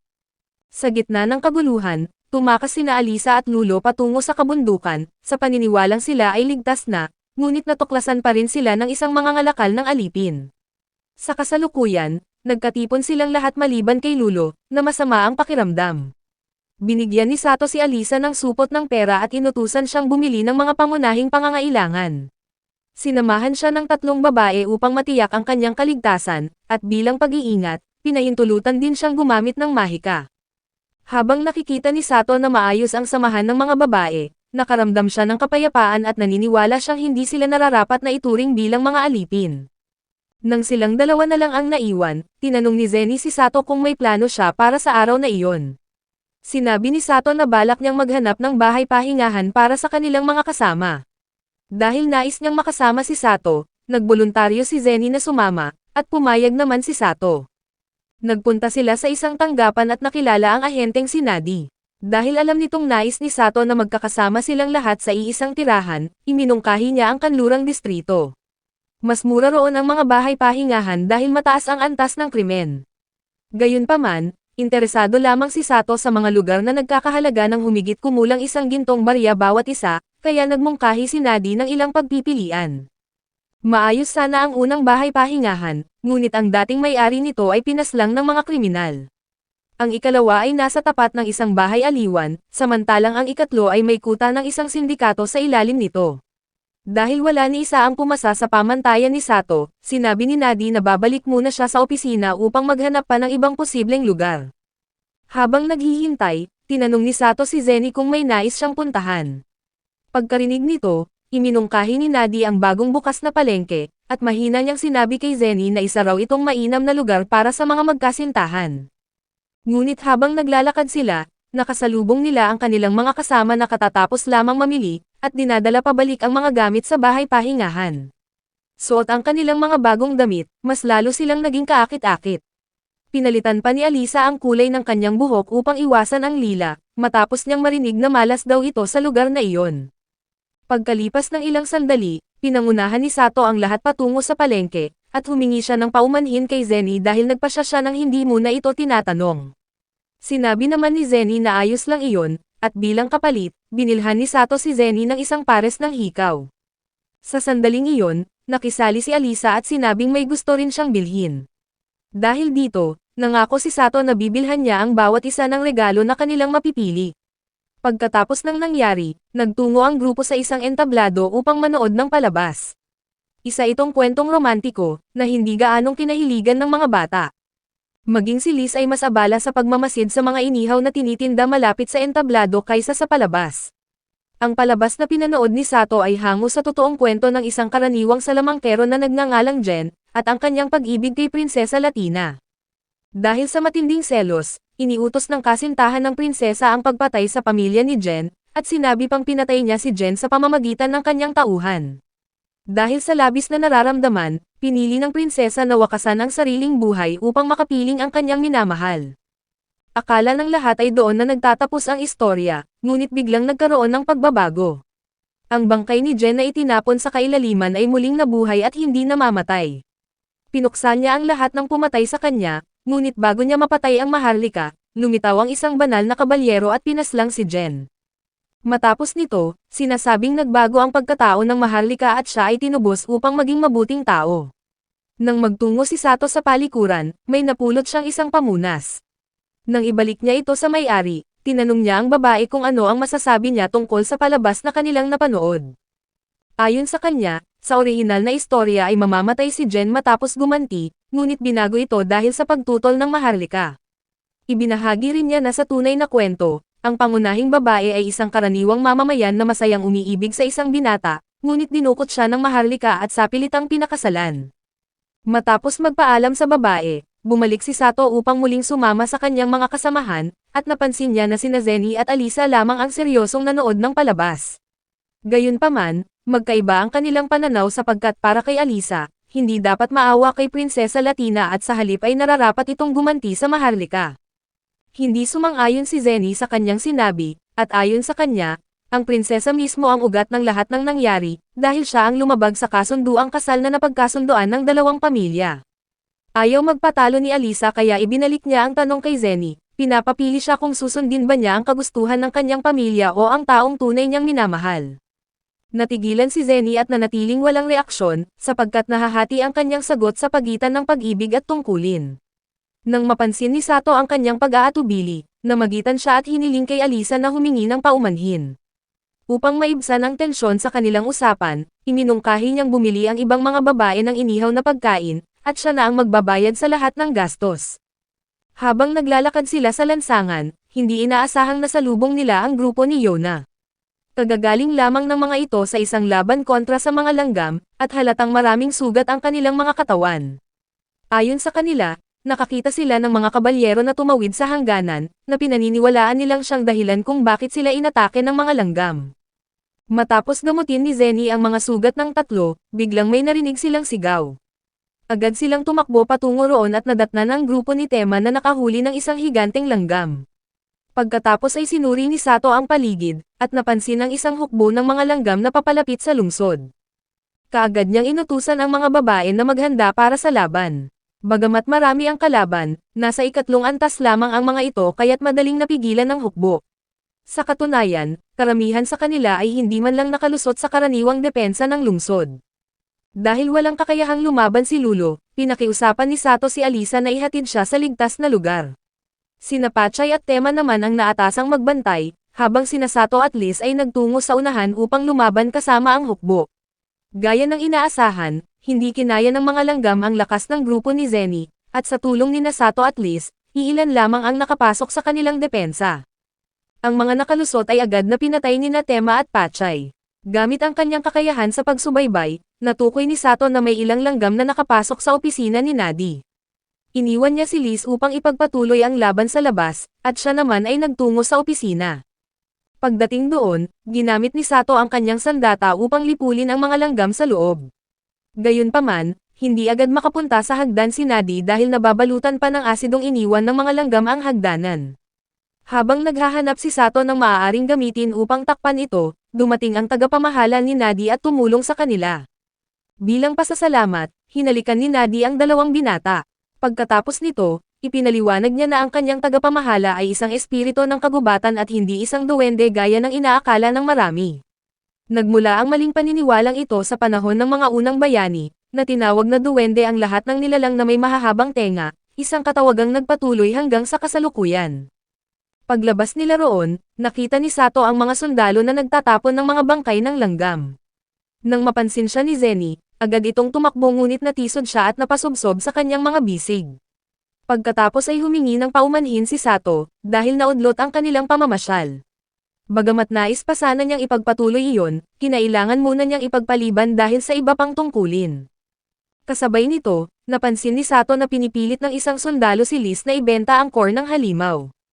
Agad niyang naunawaan na inaabuso ng lalaki ang mga regulasyon ng pamahalaan upang makapanlamang, kaya inilabas ni Sato ang kanyang lisensya bilang mangangalakal at iginiit na magbigay ang sundalo ng resibo para sa transaksyon. Tumanggi ang sundalo at iginiit na hindi na kailangan ng ganoong formalidad dahil hindi naman ito pagnanakaw. Gayunpaman, matatag na sinabi ni Sato na bilang isang mangangalakal, mahalaga ang pagiging maingat sa bawat kasunduan, kahit pa ang kaharap niya ay mga makapangyarihang individual. Dahil sa kanyang pagiging matipid, napansin ni Sato na mali ang halagang isinulat sa resibo at hiniling niya ang tamang bayad. Nakatulong ang sobrang perang iyon nang dumating ang gabi, kaya nagkaroon ang grupo ng isang maliit na salo-salo. Lalong naging masaya ang handaan ng magbigay ang may-ari ng ilang putahe, bilang pasasalamat kina Tema at Pachay sa pagprotekta sa bahay tuluyan noong pag-atake ng mga langgam. Habang nagdiriwang, napansin ni Sato na masama pa rin ang pakiramdam ni Lulo, kaya lumabas siya upang bumili ng gamot. Sa kanyang paglalakad, nasalubong niya ang dalawang lalaking minsan na niyang tinulungan laban sa demonyo. Dahil sa kagustuhan nilang makabawi, hindi na niya nagawang tumanggi sa kanilang alok. Dinala siya ng dalawa sa isang tavern kung saan may ilang babaeng malapit sa kanyang mesa. Pagkalabas niya roon, napansin niya ang isang balahibo ng kwago at narinig niya ang ingay ng isang labanan sa isang eskinita. Agad siyang tumakbo patungo roon at nadatnan ang ilang mga misteryosong nilalang, kaya mabilis niyang hinugot ang kanyang baril upang harapin ang mga ito. Napagtanto ni Sato na ang hinahabol ay ang mga kabalyero na nabanggit ng grupo ni Yona. Bagamat malubha ang mga sugat nito, nakiusap ang kabalyero na unahin munang iligtas ang isang prinsesa. Dinala ni Sato ang dalawa sa tirahan ni Nadi, ngunit nadatnan niyang mahimbing na natutulog ang mga tao sa loob, kaya napilitan siyang magbukas ng pinto. Nang marinig nila ang ingay, pumunta sila at nadatnan si Sato, na agad humingi ng paumanhin sa pagpasok ng walang pahintulot. Ipinaliwanag niya na ginawa niya iyon upang ipakilala sa tagapamahala ang isang taong kilala niya. Gayunpaman, nang makita ng tagapamahala ang kabalyero, itinanggi nitong kilala niya ang lalaki. Sa bandang huli, napag-alaman na hindi pala ang kabalyero ang nais ipakilala ni Sato, kundi isang maliit na diwata na nagngangalang Mia, isang nilalang na tunay na kilala ng tagapamahala. Dahil sa kaguluhan, bahagyang nagising si Mia, pinuri ang kagwapuhan ni Sato, at agad muling nakatulog. Sa sandaling iyon, lalong lumala ang kalagayan ng kabalyero. Dahil dito, nagmadaling lumabas si Nadi upang humingi ng tulong. Gayunpaman, dahil nag-aalala si Sato na mag-isa itong lalabas sa ganoong oras, nagpasya siyang samahan ito. Kinabukasan, pinagalitan si Sato ni Alisa nang malaman nitong pumunta siya sa tavern. Sinabi niya na may nakita na siyang isang magandang dalaga, ngunit hindi man lamang niya ito pinansin, at sa halip ay umuwi siyang amoy balahibo ng hayop. Ipinaliwanag ni Sato na lumabas lamang siya upang maghanap ng gamot para kay Lulo, at hindi sinasadyang makapagligtas ng isang kabalyero na halos mamatay na. Nang marinig ito, nagselo si Alisa at tinanong kung lalaki o babae ang kanyang nailigtas. Kahit sinabi ni Sato na lalaki iyon, patuloy pa rin siyang nagbiro at sinabing marahil ay mas gusto ng kanyang amo ang pakikipaglaban kaysa sa pagmamahal, kaya hindi nito pinapansin ang sinuman. Dahil sa kanilang pagtatalo, nagising si Lulo at nang makita siya ni Sato, mahinahon niya itong pinayuhan na alagaan ang kanyang kalusugan sabay ibinigay ang supot ng gamot. Pagkatapos magbihis, pumunta ang binata kay Nati, sinabi nito sa kanya na ang kabalyero ay lampas na sa kritikal na kondisyon at maayos na ngayon. Habang si Mia ay wala namang pinsala, at napagod lamang siya. Sinabi pa ni Nati na matagal nang nagpapakita si Mia ng mga sintomas ng pagkawala ng kanyang mana. Nang gamitin ni Sato ang kanyang kakayahang pagsusuri, natuklasan niyang wala naman itong sakit, at unti-unti nang bumabalik ang mana nito. Sinabi ni Nati na maaaring mapabilis ang paggaling ni Mia kung gagamit ng potion ng mana, ngunit napakamahal nito. Ang ibang paraan ay dalhin siya sa mga lugar na may maraming mana, tulad ng ley lines o mga pinagmumulan ng mahika. Sa kasamaang palad, dalawa lamang ang ganitong lugar, ang Count's Castle at Dragon Valley, at ang huli ay nasakop na, kaya hindi sigurado si Sato kung pupunta sila roon. Bago pa siya makapagpasya, narinig niya ang ingay sa itaas na palapag. Nalaman niyang gumising na si Mia, kaya hiniling niya kay Nati na puntahan ito. Nang makita ni Mia si Sato, sinabi nito na siya ay isang spirit user, isang tao na pwedeng makausap ang mga espiritu. Hindi pa nakakakita si Sato ng espiritu dati, at ipinaliwanag ni Nati na tanging ang may mga kakayahan lamang ang makakakita ng mga espiritu.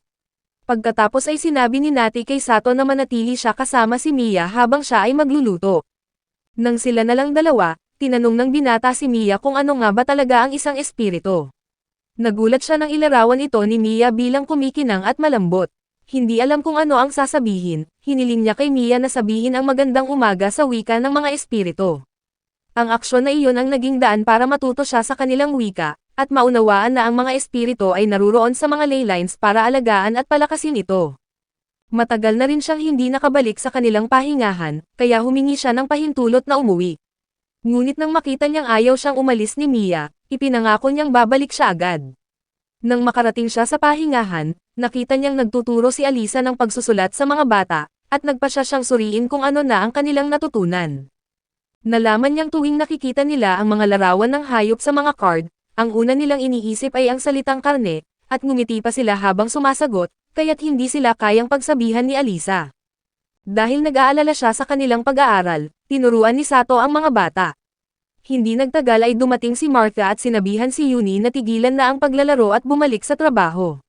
Nagulat siya nang sabihin ni Yuni na tapos na lahat, sa tulong ni Natema at Pachay, kaya't mabilis na natapos ng batang babae ang lahat ng kanyang gawain.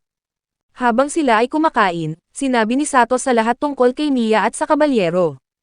Nang malaman nilang prinsesa pala si Mia, sinabi ng mga babae na gusto nila itong makilala. Si Lulu rin ay gustong sumama dahil malaki na ang pagpapabuti ng kanyang kalusugan. Nang makita na nila si Mia, lahat ay namangha hindi lamang sa kanyang kagandahan kundi pati na rin sa kakaibang kulay ng kanyang buhok. Naramdaman ni Sato na maaasahan niyang aalagaan ito ng mga bata, kahit na nakikipag-usap lamang si Mia sa mga estranghero kapag naroon siya. Pagkaraan ng ilang sandali, nang bumaba si Sato, biglang tinanong siya ni Nati kung isa ba siyang mangangalakal, kasi kakaiba raw na wala siyang karwahe tulad ng ibang mangangalakal. Nakangiting sinabi ng binata na tumakas ang kanyang kabayo habang hinahabol ang isang meteor shower na nahulog. Matapos marinig ang kanyang sagot, sinabi ni Nati na gusto niyang ipakilala siya sa isang nagbebenta ng karwahe. Isang kaibigang mangangalakal ng manager ang malapit ng magretiro at sabik na ibenta ang kanyang karwahe kasama ang 2 kabayo. Ikinalulugod ni Sato ang mungkahi ngunit sinabi niyang wala siyang lisensya para magmaneho ng karwahe.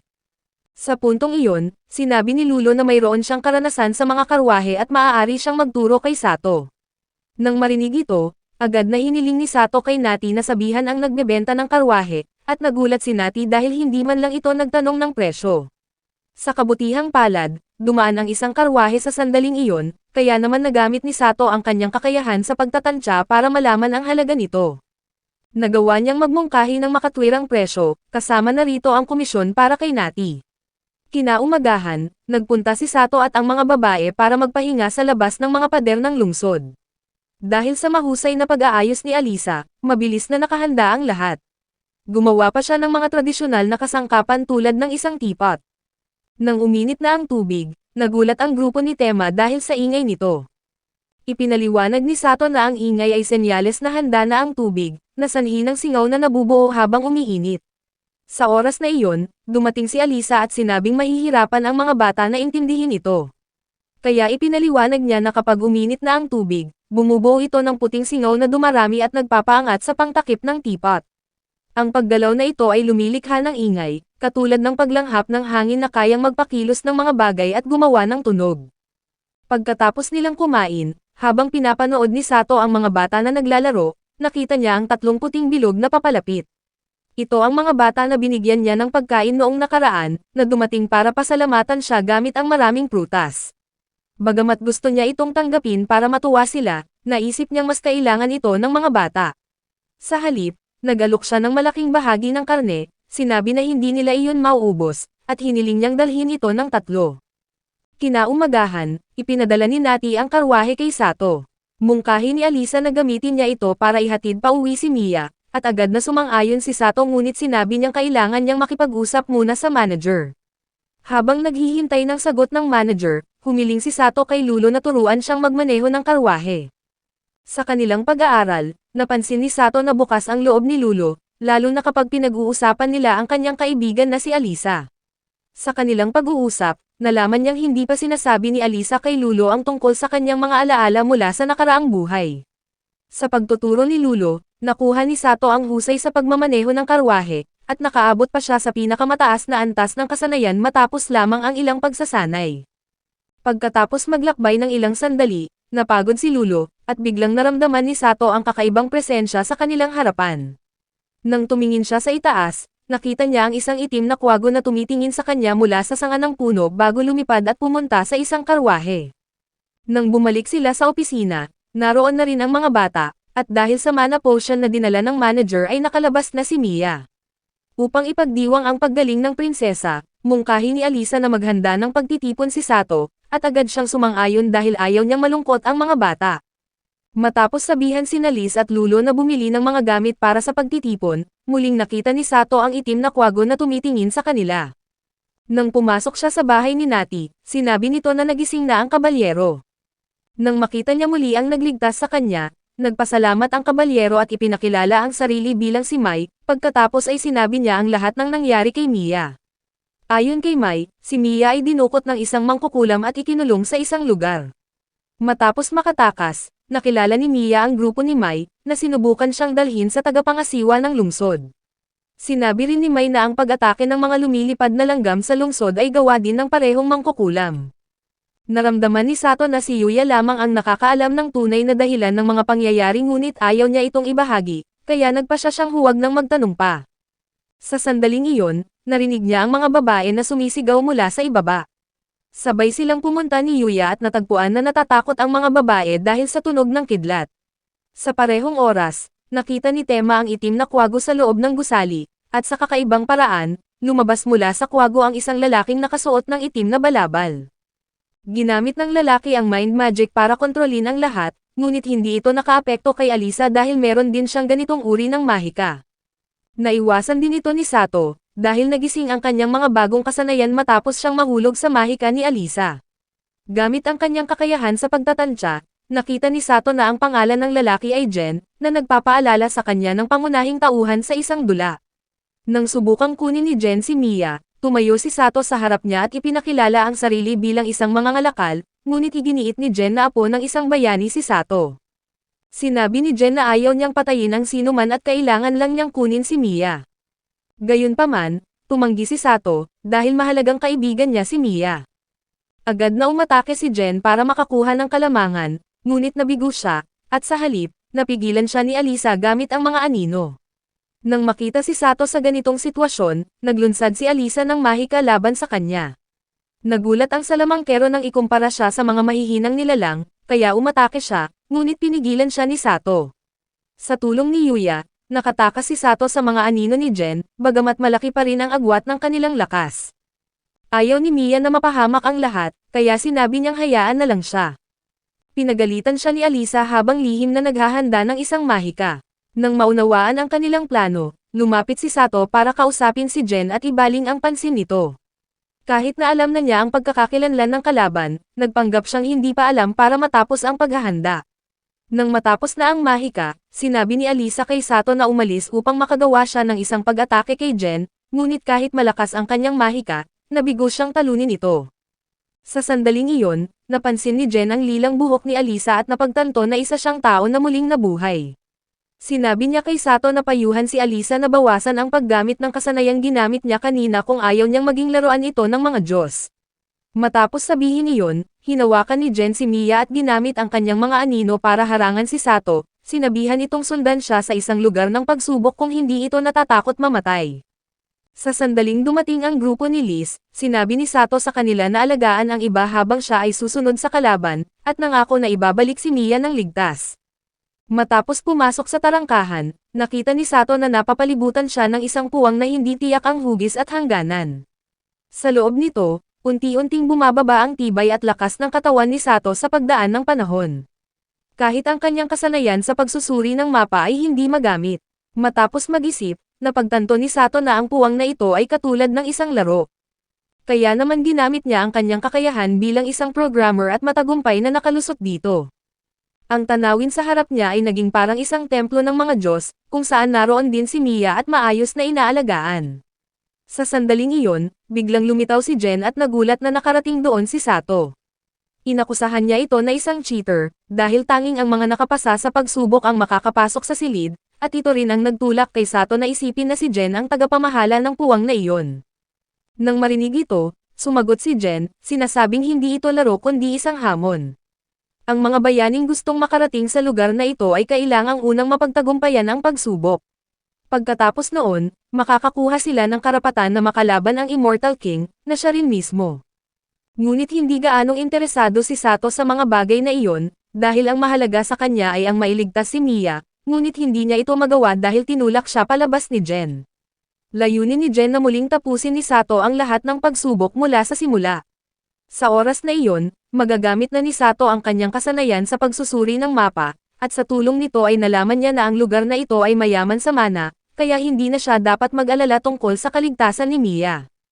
Gayunpaman, ayaw niyang umuwi nang hindi kasama si Mia, kaya nagpasya siyang pumasok sa puno para iligtas ang dalaga. Matapos pumasok sa pintuan, agad na nakatagpo si Sato ng mga kalaban, ngunit mga mababang antas lamang na mga halimaw iyon at hindi nagdulot ng malaking hamon. Dahil sa kanyang kasanayan sa pagsusuri ng mapa, alam ni Sato na ang lugar ng pagsubok ay may kabuuang 200 palapag, na hinati sa mga grupo ng 10. Bawat 20 palapag naman ay mayroong bilog na hagdan na makakatulong sa kanya na umakyat pa ng mas mataas. Isa sa kailangan niyang tandaan, habang mas mataas ang kanyang aakyatin, mas malalakas din ang mga halimaw. Habang patuloy siyang naglalakbay, napansin niya ang isang taong natutulog sa likod ng tambak ng mga dahon. Nang ipakita niya ang kanyang sarili, napagtanto niya na ang kalaban ay isang diwata. Naisip ni Sato na kung mananalo siya rito, makakapunta na siya sa susunod na palapag. Ngunit dahil naubos na ang mana nito noong oras na iyon, ipinagpaliban na muna nila ang kanilang laban. Pagkatapos ng ilang sandaling pagmamasid, napansin ng diwata na maganda ang itsura ni Sato. Kaya naman hiniling niya na maging sa kanya ito, sinasabing gutom na siya at gusto niyang bigyan siya ng makakain. Balak niyang ibigay ang tuyong karne, ngunit tinanggihan ito ng diwata dahil ang kailangan nito ay mana. Wala na siyang ibang magagawa, kaya pinayagan niya itong kumuha ng mana sa pamamagitan ng isang halik. Natugunan ng diwata ang kailangan nito sa malaking dami ng mana na natanggap mula sa binata, at pagkatapos noon, binuksan nito ang daanan para mas makapasok pa si Sato sa loob. Sa oras na iyon, nakita ng binata ang pinabayaan na laboratorio at isang libro na pag-aari ng isang taong nagngangalang Toya. Ayon dito, ang tribo ng mga diwata ay likas na mahina at marupok, at wala ring sapat na tapang upang harapin o labanan ang mga panganib, iyon ang dahilan kung bakit maraming batang diwata ang namatay. Ang lugar ng pagsubok ay ginawa para turuan ang mga diwata na magkaroon ng lakas ng loob na mabuhay kapag nahaharap sa panganib. Ngunit walang sino mang nakapasa nito sa nakalipas na 100 taon. Ang may-ari ng lugar ng pagsubok ay aminadong pagkakamali ang paglikha nito, kaya nagpasya siyang ipasara ito hanggang sa muli itong kailanganin ng tribo ng mga diwata. Nang marinig ang pangalan, napagtanto ni Sato na kaugnay si Toya kay Mia at sa tagapangasiwa. Ito raw ang dahilan kung bakit lubos na kailangan ng pasilidad si Mia. Matapos niyang umalis sa silid, tinanong niya ang diwata kung paano makakarating sa mas mataas na palapag. Masayang sinabi nito na tumayo lamang siya sa gitna at tinanong kung anong palapag ang gusto niyang puntahan. Nang sinabi ni Sato na nais niyang makarating sa pinakahuling palapag, ipinaliwanag ng diwata na imposible iyon. Maaari lamang niyang dalhin si Sato hanggang sa ika-100 na palapag, kung saan nakatalaga ang mga malalakas na kabalyero, at binalaan niya itong mag-ingat ng husto. Pagdating sa ika-100 na palapag, nakita niya ang 3 babae na halos magkapareho ng hitsura, kasama ang isang makapangyarihang golem, at hindi siya nakahanda sa pagharap na iyon. Sinabi ng mga babae kay Sato na huwag munang umatake, kumuha muna siya ng wastong sandata, at bumalik para harapin ang kanilang pangkat ng mga bantay. Kung matatalo niya sila, makakapagpatuloy siya at makakakuha pa ng gantimpala. Pagkatapos nito, inutusan ng babaeng nasa gitna ang kanilang golem na nasa antas 30 na umatake, at napansin ni Sato ang sulat na nakaukit sa ulo nito. Binaril niya ang letrang E, na agad na nagpabagsak sa golem, dahil ang salitang Meth ay nangangahulugang patay na sa kanilang program. Ang mga babae ay nagpakita ng matamlay na ekspresyon at agad na nagpasya na umatras, alam nilang hindi nila matatalo si Sato. Kahit gumamit si number 7 ng ibang paraan para makatakas sina number 5 at number 6 bago siya lumaban ng mag-isa, mabilis siyang natalo sa isang suntok lamang. Matapos ayusin ang lugar para makapagpahinga si number 7, naglibot si Sato sa ika-100 na palapag at kumuha ng mahahalagang sandata at mamahaling potion. Habang siya ay naglalakbay, nakita niya ang diwata ng palapag na tuyo at tila patay na.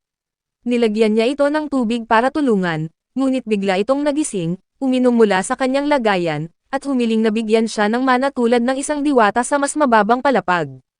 Nang makabawi ito sa sapat na mana, ipinaliwanag nito na magkakaugnay ang lahat ng diwata, kaya alam niya ang mga nangyari sa mas mababang palapag. Nang tanungin ni Sato kung hanggang saang palapag siya maaari nitong dalhin, sinabi nito na nawalan na siya ng koneksyon sa mga palapag na lampas sa ika-180 dahil ang mga ugat na nag-uugnay sa mga palapag ay sinira ng mga insekto. Habang nagsasalita ito, biglang lumitaw ang mga insekto sa malaking bilang ngunit hindi sila naging banta kay Sato. Labis na nagulat si Jen sa mabilis na tagumpay ni Sato, ngunit ang tanging iniisip ni Sato ay ang ligtas at mapayapang pagpapalaya kay Mia.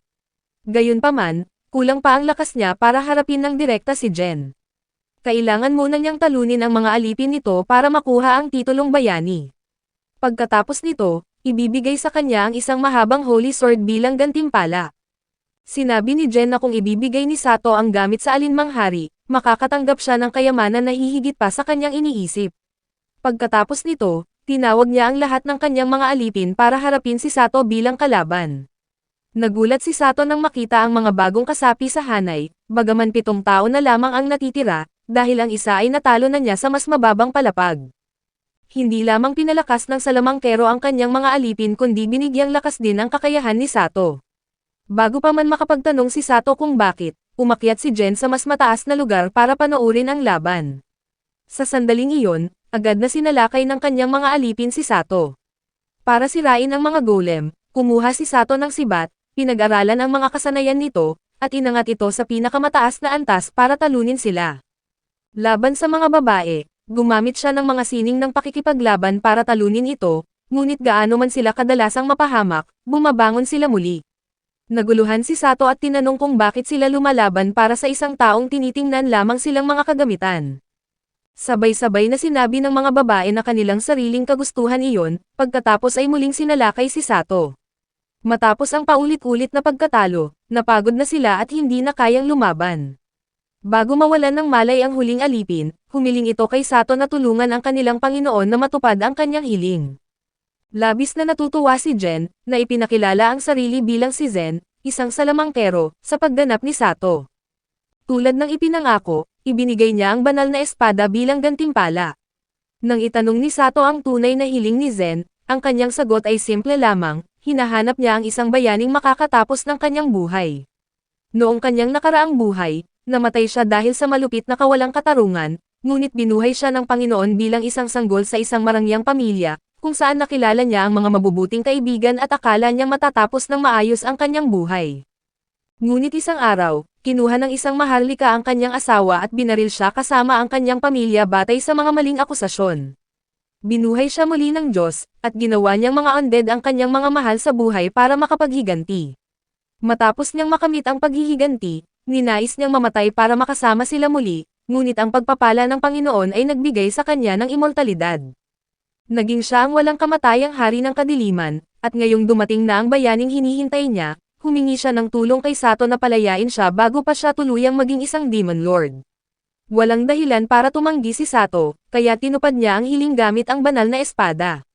Bago siya mawala, nagpasalamat ang hari ng kadiliman kay Sato, at malinaw na masaya siya sa muling pagsasama nila ng kanyang asawa. Nang tuluyang mawala si Jen, biglang narinig ni Sato ang mga kakaibang tinig na nagsabing bagaman nanalo siya ngayon, iba na ang mangyayari sa kanilang susunod na pagkikita. Sa sandaling mawala ang tinig, inihayag ng sistema na ang silid ay nagpatakbo na ng proseso ng pagkasira. Mabilis na pumunta si Sato sa tabi ni Mia, at tinanong kung alam niya kung paano ihinto ang proseso nito. Nang sabihin niyang wala siyang ideya, napilitan si Sato na hanapin ang paraan mag-isa. Sa oras na iyon, napagtanto ni Sato na hindi talaga gusto ni Jen na patayin si Mia, at lihim pang naghanda ng daanan para makatakas. Pinagsama-sama niya ang mga alipin, at sinabihan si Mia na umalis na muna habang siya ay mananatili para iligtas ang ibang tao. Matapos ligtas na makalabas si Mia mula sa silid, diretso nang tumalon pababa si Sato papuntang palapag 180. Pagkatapos nito, gumamit siya ng butas na nabuo noong nilabanan niya ang ilang nilalang para pumunta pa hanggang palapag 100. Nang mahanap na niya si number 7, dinala niya ito kaagad sa diwata at humingi ng tulong para makatakas mula sa puno. Gayunpaman, kailangan ng diwata ng mga buto at lakas para magawa ito. Salamat sa prutas na ibinigay ng mga bata noong nakaraan, dahil madali nilang natupad ang unang kondisyon. Ngunit binalaan siya ng diwata na ang ikalawang kondisyon ay mangangailangan ng 3 beses na mas maraming lakas kaysa dati. Agad na sumang-ayon si Sato dahil puno na ang kanyang mana. Nang marinig ito, kumuha ang diwata ng lakas at nakipag-ugnayan sa isang puno sa labas ng silid, na matagumpay na nakatulong sa grupo ni Sato na makatakas. Binigyan din niya ito ng paalala na tumakbo, dahil ang silid na guguho ay nagiging tubig. Sa sandaling iyon, sinabi ni Sato sa diwata na dapat din itong umalis, ngunit tumanggi ito, sinasabing hanggang may kagubatan, mabubuhay din siya. Pagkatapos noon, natutunan ni Sato lahat ng kasanayan na makakatulong sa kanya na tumakbo ng mabilis at makapag-navigate sa lupain, ngunit hindi pa rin sapat iyon para makatakas. Habang tumatakbo siya ng mas malayo, nakita niya ang isang lawa at naalala niya kung paano kumakalat ang tubig kapag umiinit ito. Gumamit siya ng mga bola ng apoy para ikalat ang tubig at lumikha ng mga pader. Malaki ang naitulong nito para mapabagal ang alon, na nagbigay kay Sato ng sapat na oras para umalis sa apektadong lugar at makarating sa ligtas na lugar. Pagsapit ng umaga, labis na ikinatuwa ng grupo ni Yuya at ng mga alipin ni Sato na makita siya. Kahit pasilis, na kilala bilang malakas, hindi napigilan ang pag-iyak dahil sa takot na naramdaman. Nang makita niya si Alisa, naalala ni Sato ang paalala ni Jen, kailangan niyang pigilan itong gumamit ng kapangyarihang ibinigay ng Panginoon, kung hindi, mapupunta ito sa parehong kapalaran ni Jen. Matapos ang pagkikita muli, lumapit sa kanya sina Yuya at Mia. Labis na ikinatuwa ni Mia na natupad ni Sato ang pangakong makakabalik siya ng ligtas, at para ipakita ang pasasalamat, hinalikan siya nito. Pagkatapos nito, nagising ang mga alipin, at lubos na nagpasalamat ang mga babae kay Sato dahil tinulungan niya itong matupad ang hangarin ng kanilang pinuno, kaya binuo nila ang pangakong mananatiling tapat sa kanya. Gayunpaman, bago sila sumama sa kanyang mga paglalakbay, kailangan nilang dalhin ang singsing ni Jen sa libingan ng asawa nito. Hindi lahat ng 8 babae ay makakasama, kaya't napagpasyahan nilang iwan ang isa kasama si Sato. Matapos ang laro ng bato, papel at gunting, napili si number 7 na manatili, at pinangalanan siyang nana ni Sato para madaling makilala. Nang maayos na ang lahat, nagpaalam ang 7 babae para ipagpatuloy ang kanilang paglalakbay. Pagbalik sa lungsod, ipinaliwanag ni Sato na ang kanyang pagkawala ay dahil sa pagkakahuli ng isang misteryosong salamangkero, at nakalaya siya ng ligtas sa tulong ng mga mandirigma. Sa sandaling iyon, tumakbo papalapit sa kanya si Zenny, dahil labis siyang nag-alala noong siya ay nawala. Nang makita ang pagkabalisa nito, inaliw siya ni Sato gamit ang mahinahon na mga salita, at binigyan ng isang pares ng hikaw na binili niya noon sa isang palengke bilang regalo. Pagkatapos nito, sinabi ni Sato kay Zenny ang plano niyang pumunta sa baryo ng mga diwata. Nabigla siya sa kanyang narinig, inakala niyang hindi na babalik si Sato, ngunit tumahimik ito nang marinig ang pangakong babalik siya kaagad. Kinaumagahan, nagpasya ang grupo ni Sato na pumunta sa baryo ng mga diwata, at hindi nila nakalimutang magpaalam sa mga taong tumulong sa kanila sa lungsod sa nakalipas na panahon. Di nagtagal matapos silang lumabas ng pintuan ng lungsod, nakita ni Sato si Zenny na nakasunod sa kanila gamit ang kabayo. Sa sandaling iyon, nagkaroon sila ng pribadong pag-uusap sa kagubatan. Sinabi ni Zenny na hindi pa siya makakasama kay Sato sa ngayon, ngunit sa darating na tagsibol, ang kanyang kapatid na lalaki ay 10 taong gulang na at itatalaga bilang pinuno ng kanilang pamilya. Sa oras na iyon, malaya na siya at umaasa siyang payagan siya ni Sato na sumama sa kanya. Nang makita ang malungkot na mukha ni Sato matapos iwanan si Zenny, inaliw siya ni Alisa at ipinapaalala na nandito pa rin siya at ang ibang mga babae para sa kanya. Salamat sa kanyang mga magagandang salita, naging mabuti ang pakiramdam ni Sato at napagtanto niyang dapat niyang pahalagahan ang mga meron siya ngayon. Matapos maglakbay ng malayong distansya, huminto ang lahat para kumain.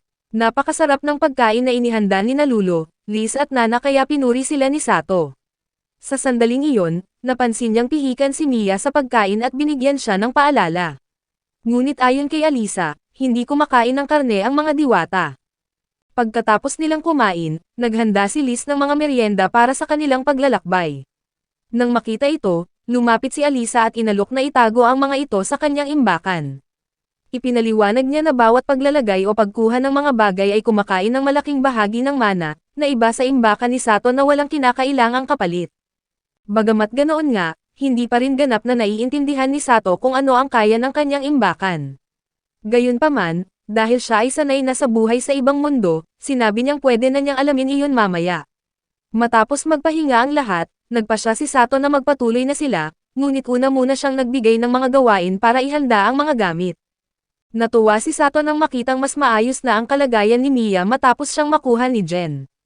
Sa sandaling iyon, lumapit si Alisa kay Sato at humiling na ayusin ang kanyang banig na gawa sa dayami, dahil hindi siya komportable at madalas siyang natutusok ng mga dayami.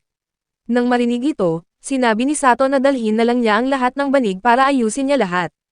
Gumamit pa siya ng material mula sa lupa na katulad ng balat ng kambing, na ikinagulat ni Alisa. Sinabi pa niyang maaaring gusto lang ni Sato na manatiling komportable ang kanilang upuan para sa mga susunod na biyahe. Humanga ang mga babae sa kakayahan ni Sato sa pagtatahi, ngunit balewala rin ito, dahil nakalimutan niyang itali ang dulo ng sinulid. Matapos ayusin ang lahat ng banig, gumawa siya ng isang laruan para kay Nana kaya hiniling niyang ibigay ito sa kanya. Para patas, gumawa naman si Sato ng ibang laruan para sa bawat isa. Pagkatapos noon, ipinagpatuloy nila ang paglalakbay at muling huminto para magpahinga ng mapagod na ang lahat.